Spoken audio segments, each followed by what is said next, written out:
Hello, this is the fourth episode of our series on what have various researchers and people really said about intelligence, and they have spent years really researching, and after that it's presented to us in such a simple way, and we think it's so easy, but it's not, my friends. Today I'm presenting to you this beautiful idea of Raymond Cattell, and he talked about crystallized intelligence and fluid intelligence.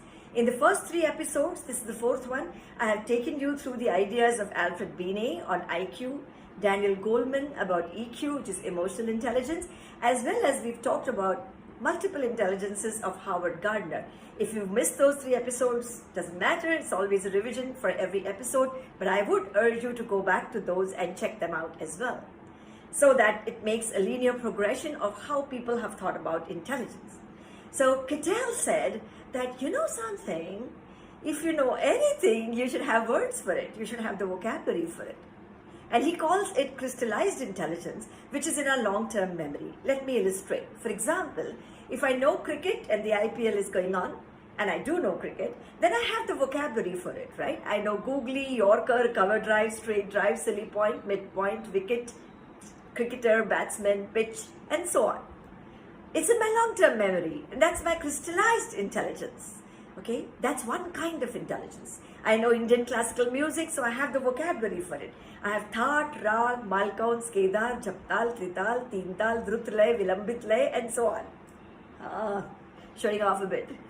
Okay, even you can just make that a habit and see, if you say you know something, do you have the vocabulary for it? And where is that vocabulary? It is in your long-term memory, which is known as crystallized intelligence. This means knowledge of all the concepts, the skills, the facts, and everything that we have been learning through our life. And this is stored in our long-term memory. Okay? It is infinite in capacity. This is learned. That's the interesting thing. But he talks about another kind of intelligence.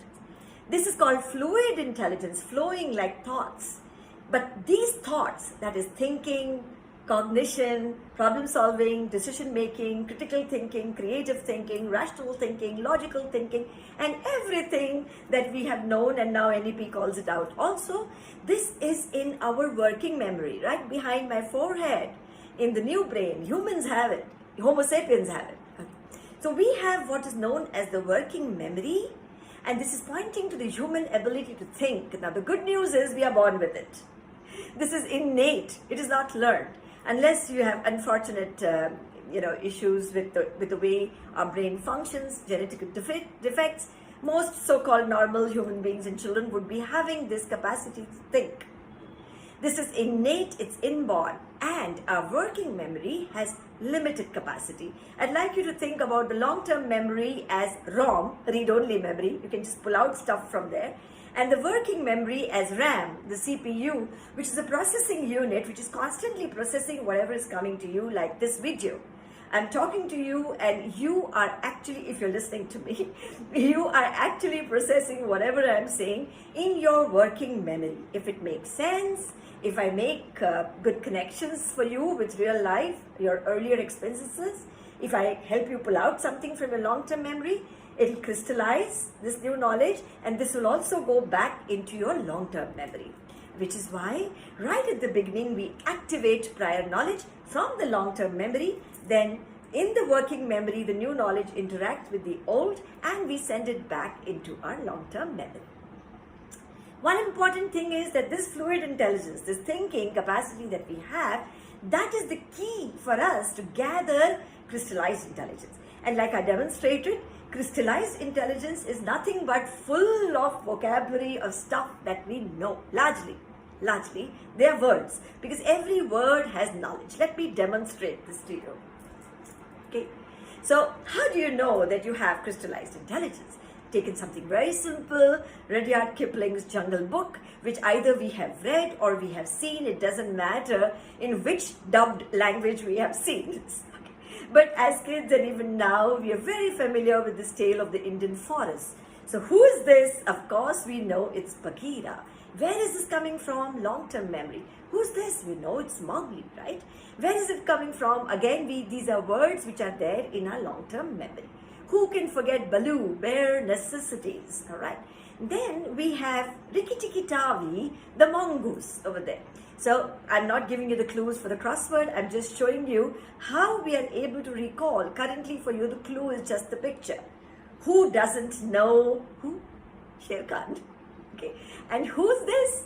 Who doesn't know who wrote Jungle Book? So it's Rudyard Kipling.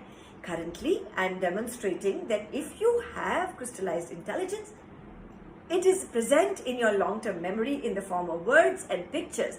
The brain stores information in images and pictures, and we have the vocabulary for it as well.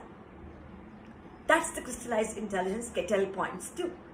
Then these in Hindi, in Jungle Book, Bandar Log, and how do you forget Ka? So trust in me is what Ka used to say, if you're fond of Jungle Book, which I am.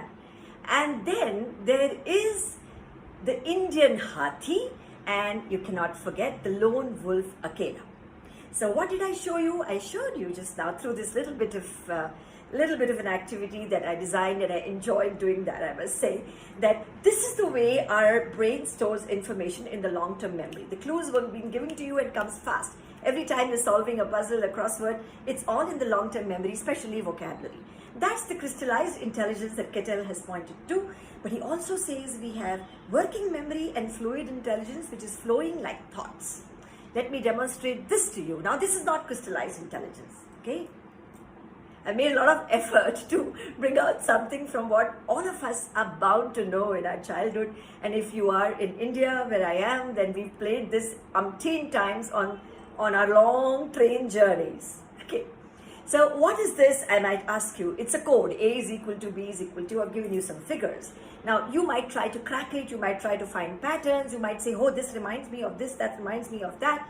Currently, what is working is your working memory, your fluid intelligence, because this is, you're not being able to pull it out of your long-term memory or your crystallized intelligence. Although, once you get it, you will send it back to your crystallized intelligence. I might give you a clue. You know what? This is a game we all played in childhood. You know what? You can play it with pen and paper. You also get it with some plastic stuff these days in the market. And as I'm talking to you, many of you must be saying, yeah, I know this, I know this, I know this. So put that in my comment section. If you like what I'm presenting to you, I would love your feedback, okay? And you know what this is, right? It's tic-tac-toe. This is the way we play. Noughts and crosses, tic-tac-toe, whatever you want to call it. So I have made A in this, this is A. The E has a square. The C is an L. So wherever these alphabets are placed in that grid, that's what I first presented to you as a puzzle. And I encouraged you to think about, what is this? Why did I do that? Because I wanted you to experience what is fluid intelligence. I wanted you to know, I want all of us to know actually, I'm not the teacher, I'm a learner myself. I want all of us to know together that the ideas of intelligence are constantly evolving. And what's being said is, for all the knowledge that we have in our long-term memory, the crystallized intelligence, we still need the working memory or the fluid intelligence, because that is what helps us to gather this into our long-term memory. Okay? The way to crystallized intelligence is through the fluid intelligence. That's all in this episode though, but we have lots more coming up, because it's just not, there is no stop to it. People are finding out more and more and more. We know everything about the heart, but we don't know much about the brain yet. So this was the 4th episode. Do go back to our early episodes, which are tracing the history of intelligence. And if you like what I present, do subscribe to our channel and share with other educators who are interested in their own growth. For now, signing off, Devika Nadig from Shikshangan Education Initiatives. Thank you.